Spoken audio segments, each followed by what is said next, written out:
I'm reading today from Path to Happiness. I'm focusing on the keyword appreciation within the primary word in the 7-word system for thanks. Appreciation is the act of raising the value of a thing or person.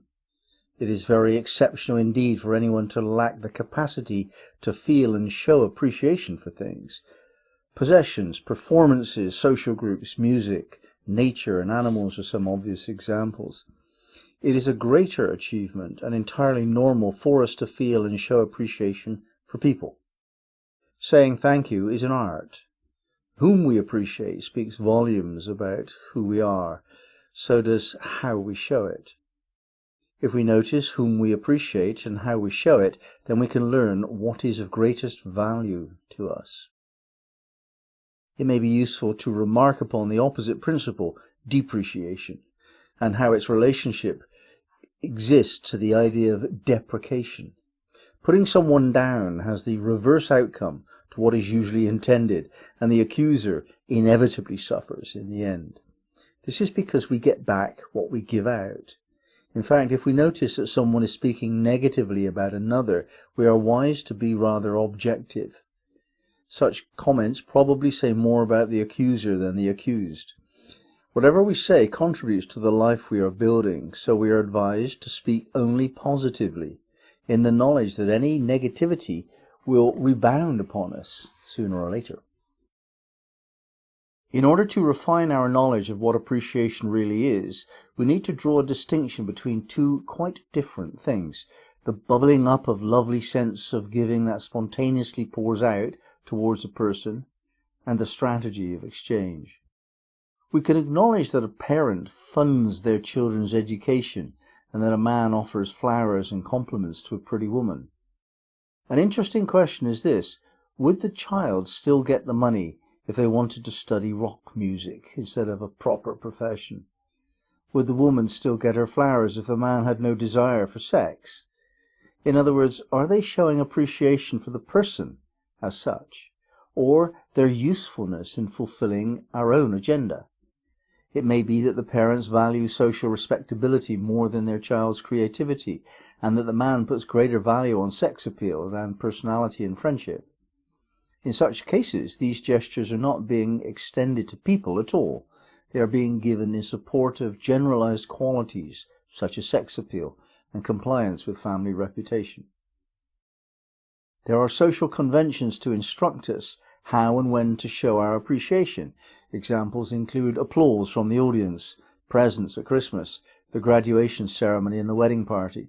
These are helpful and encourage us all to express what we feel.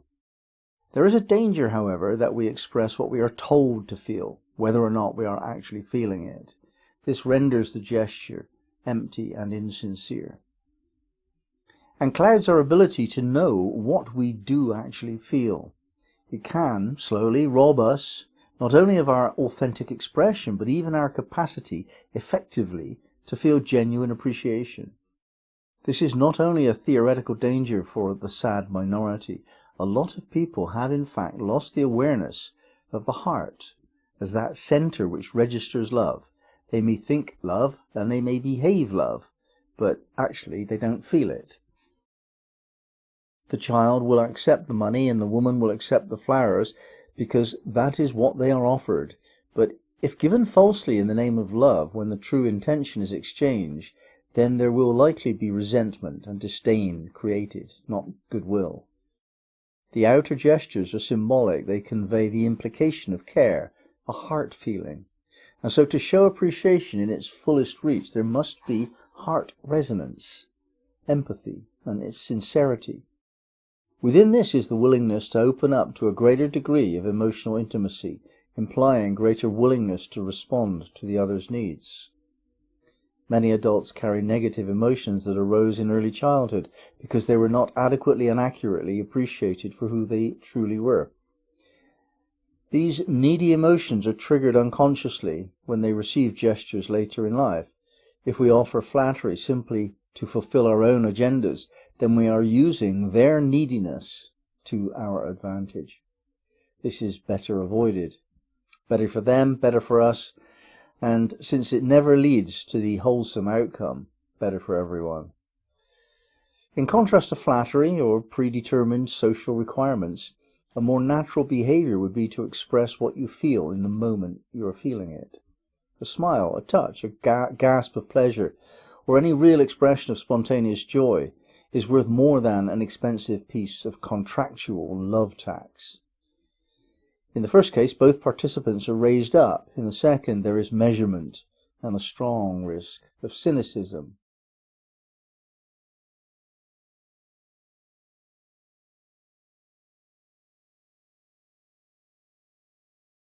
Jamal is extreme feminine, divine beauty. Shakur, divine gratitude. Looking through these eyes, we see only beauty.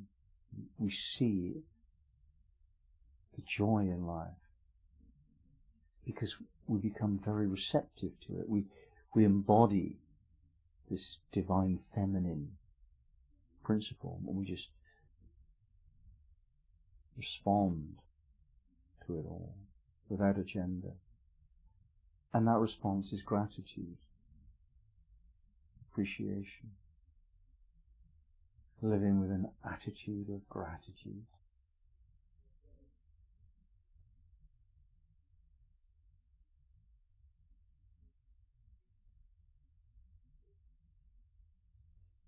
Ya Jamal, Ya Shakur, Ya Jamal, Ya Shakur, Ya Jamal, Ya Shakur, Ya Jamal, Ya Shakur, Ya Jamal, Ya Shakur. Amen.